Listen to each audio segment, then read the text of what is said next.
This right here is really, really interesting to me. So NBC News is reporting that Republicans are looking to ditch the terminology pro-life in favor of a new term. And apparently one of the ones they came up with was pro-baby.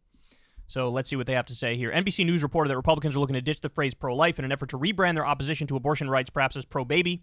The abortion issue has almost universally been blamed for the 2022 midterm rout that saw an unexpected red wave dry up in a narrow House majority and a slim Democratic majority in the Senate in the wake of the Supreme Court's 5-4 decision in Dobbs versus Jackson's Women's Health Organization, which effectively overturned Roe v. Wade. Now, let me pause here to point out, I think it's a little more complicated than this. Abortion was a big factor, for sure, maybe the biggest factor, but another big factor was that I believe the number was about 70% of the Republican candidates were election deniers, or maybe it might have been just over 50%. Either way, a majority of the Republican candidates were election deniers. I think that definitely hurt them.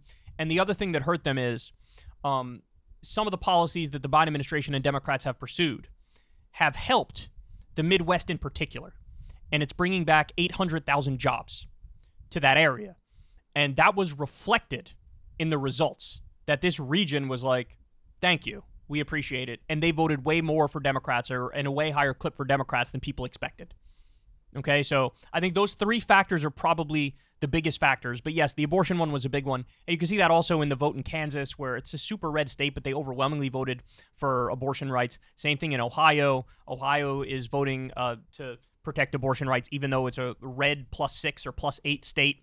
Really interesting stuff. According to exclusive new reporting from the NBC News team of Julie Sirkin, Kate Santiles, blah, blah, blah. We don't need to go to the name. Senate Republicans are workshopping a new way to describe their stance as pro-life has failed to resonate, with one suggesting pro-baby as a gisty jumping off point. Gisty jumping off point. That's a weird word. Never saw that one before. At a closed-door meeting of Senate Republicans this week, the head of a super PAC closely aligned with Senate Minority Leader Mitch McConnell presented poll results that suggested voters are reacting differently to commonly used terms like pro-life and pro-choice in the wake of last year's Supreme Court decision that overturned Roe v. Wade, said several senators who were in the room. Senator Todd Young summarized Wednesday's meeting as being focused on pro-baby policies. Asked whether senators were encouraged to use a term other than pro-life, Young said his pro-baby descriptor was just a term of my creation to demonstrate my concern for babies. Senators who attended Law's presentation said he encouraged Republicans to be as specific as possible when they described their position on abortion, highlighting findings that he said could have a negative impact on elections. Many senators in attendance represent states where Republican-led legislatures are pursuing abortion restrictions. Okay, so they're trying to find a way out of the fact that substantively their take is not popular. That's what's going on here. So if you look at the polling results, I mean, they vary, but like it's between 60 and 80% of the country said, I support Roe versus Wade. And it was the Republican Supreme Court that overturned Roe versus Wade. It's the Republican Party that has, for decades and decades now, said we are against Roe versus Wade. And, the most popular position is to have abortion legal, only restricted basically in the late term. And so they're trying to find a way to massage the fact that their position is the more unpopular position. Because a lot of these people in their heart of hearts, what they want is abortion banned from the moment of conception. And that's a very extreme position that the majority of Americans don't agree. And so one way to do that would be for them to just focus on, well, actually, we're not the extremists, it's the Democrats who are the extremists. And you do hear this language from time to time. Now, it's a lie, but they say it. They're like, oh, Democrats are in favor of post-birth abortion. They want to murder babies. It's such a straw man. You talk to any individual Democrat, and of course I don't want to murder babies.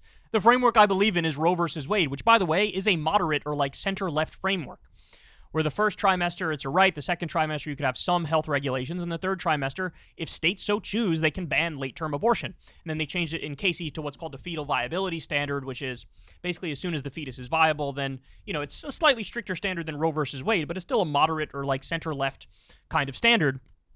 And so the best they could do is, I don't know, I'm pro-baby. Oh, really? You guys are pro-baby, really? You guys were across the board against the extension of the child tax credit. Now, there were a handful of Democrats who were against it, like Joe Manchin. He was against the extension of it. There's like 6 or 7 Democrats who are bad on these issues, but the majority of even the elected Democrats in Washington, D.C. were like, let's extend the child tax credit. And every Republican was like, let's not. These are the people who want to absolutely destroy the social safety net. Rip it apart. slash it. They also want to reduce Medicaid and Social Security and Medicare. Never mind the other programs like WIC. WIC is like a program specifically for babies to get baby formula and some other things, and these guys want to cut it. They want to put it totally on the chopping block. So the idea, and by the way, you know what else they're against? Paid family leave, paid sick leave. These are pro-baby policies. And they're like, what if we call ourselves pro-baby without being for any of the policies that are actually pro-baby? Paid maternity leave, paid paternity leave, paid family leave, paid sick leave, whatever, all these things. So they're just effectively what they're trying to do is just put lipstick on a pig. That's what they're trying to do. And what I would try to impress upon them is, look, it doesn't matter what sort of marketing campaign you use. I think we're at the point now on this issue in particular where people are going to see through it. You could use whatever words you want, whatever turn of phrase, whatever you think is clever and witty and might help. But I think fundamentally, it's not going to land because people know where you really are on this issue. Because I'll tell you what, pro-life is actually pretty good political framing. Like, it obviously these people want to ban abortion from like the moment of conception, right? So it's also like they're pro-zygote and pro-gamete. Like, that's a more accurate way of describing it. But pro-life is actually a good framing of it for them to make their case. And even that isn't working anymore, right? So I don't think pro-baby is going to change anything. Like I just said, there's a million and one ways in which they're not at all pro-baby. But also just on this issue in particular, I don't think it's going to change a damn thing. But also the final point is, what you see here from Republicans is, this is what they're good at. What they're good at is like, we believe in horrendous things across the board. How do we make that more palatable? And how do we find a way to act like, actually, the majority of Americans are with us, and it's the Democrats who are super extreme in every way, shape, and form? They are very, very good at this. Whereas the Democrats, you can hand them an 85% issue, and they'll be like,